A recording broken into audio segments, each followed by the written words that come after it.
The Galactic Survival Assessment Center hummed with the sterile efficiency that characterized all Xanthari installations. Commander Vexthor stood before the observation panel, his translucent skin rippling with what his species considered amusement. Before him, representatives from 47 species waited in their designated holding chambers, each preparing for the trial that would determine their species' classification level. "The parameters are simple," Vexthor announced through the universal translator, his voice echoing across the facility. "Each species will be stripped of all technology, every tool, every device, every artificial construct.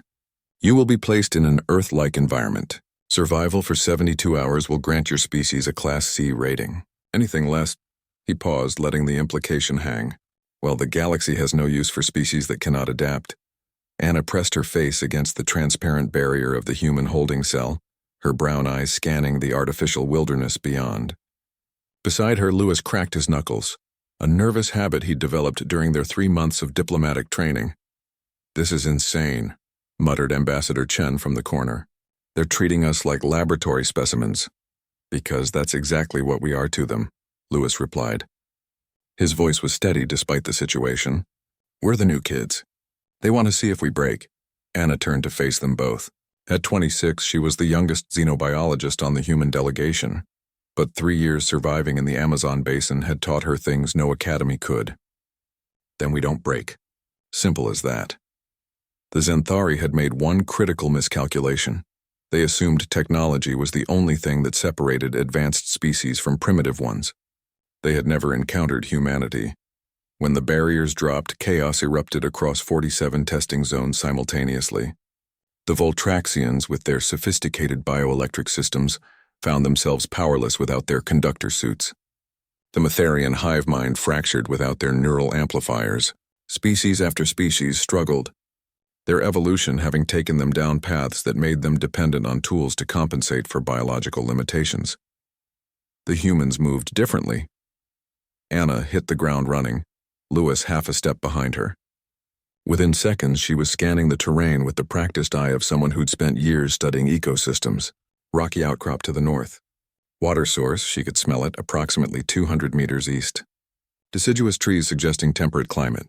"We need shelter, water, fire, and tools. In that order," she said, already moving toward the rocky area. Lewis nodded, falling into the easy rhythm they'd developed during survival training exercises back on Earth. "I'll handle tools and fire.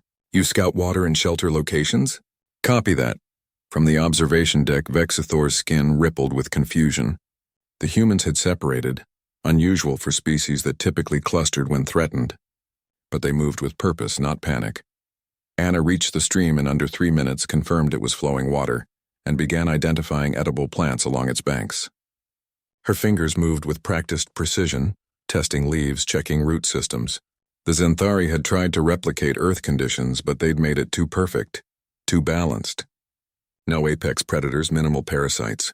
They'd made it a test of resource management, not actual survival. Meanwhile, Lewis had reached the rocky outcrop. His eyes swept across the scattered stones with the focus of someone who understood lithic technology. "Flint, no. Obsidian, not here. But there, quartzite. Not ideal, but workable." He selected 2 stones with the casual confidence of someone who'd spent countless hours in experimental archaeology labs. One hammerstone, roughly spherical, fit perfectly in his palm. The other, a larger piece of quartzite with a flat platform, would serve as the core. Vexthor zoomed the observation panel closer. What was the human doing? Lewis sat cross-legged, positioned the core stone against his thigh, and raised the hammerstone. His first strike was precise, angled perfectly to create a striking platform. The sharp crack echoed across the testing zone.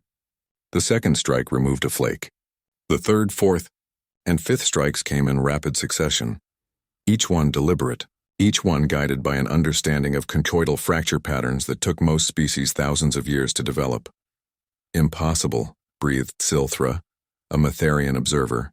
He's napping stone, without instruction, without tools, without technology," Vexthor corrected, but his skin had lost its amused rippling. 60 seconds after picking up the stones, Lewis held a crude but functional blade, sharp enough to cut, pointed enough to pierce. By 90 seconds, he'd refined the edge, removing smaller flakes to create a tool that would have been at home 50,000 years ago on Earth. Anna returned to find Lewis already constructing a fire bow.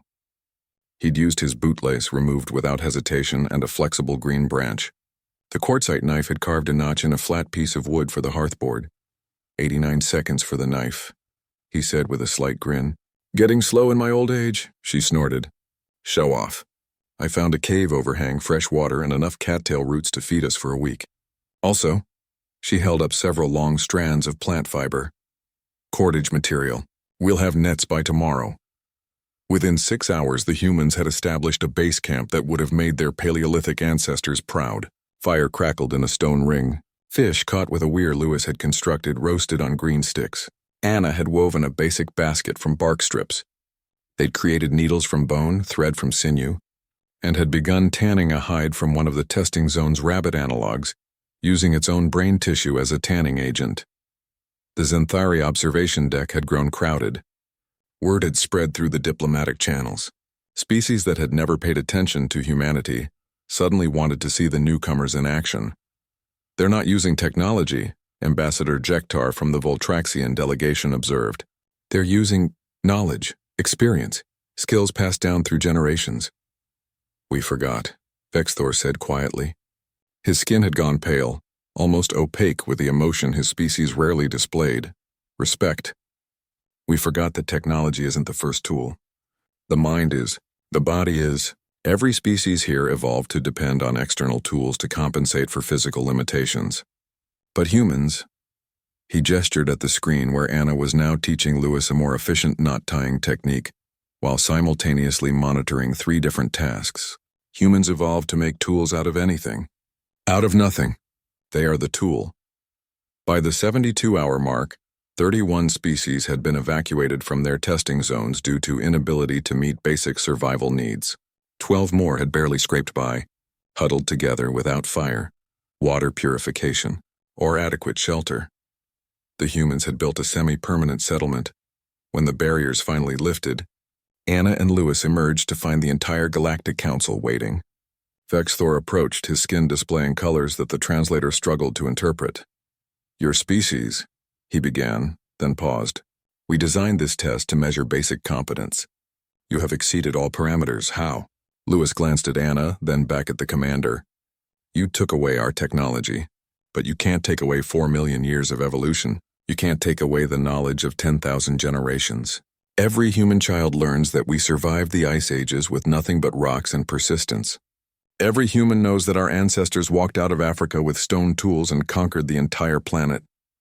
He held up his hands, calloused and scarred from the test. We didn't lose our technology, Commander. We are the technology, Anna stepped forward. You wanted to test if we could survive without our tools. But you're asking the wrong question. Humanity doesn't survive despite losing our tools. We survive because we can make new ones from literally anything. That's not a party trick. That's our superpower.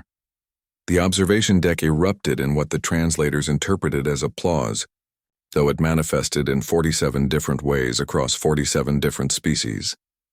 Vexthor's skin rippled with what could only be described as profound respect.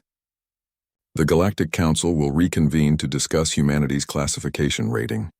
Though I suspect, he added, his voice carrying across the suddenly silent chamber, that we may need to create an entirely new category. As they were escorted back to the diplomatic quarters, Lewis nudged Anna. Think they'll ever run that test again? She smiled, still holding the quartzite knife Lewis had made in 90 seconds. The knife that had changed everything. Not a chance. We just taught the galaxy that humans don't need to be the strongest or the fastest or the smartest. We just need to be the most adaptable. And nobody adapts like we do. In the end, the test wasn't about survival without technology. It was about understanding that humanity's greatest technology was, and always would be, humanity itself.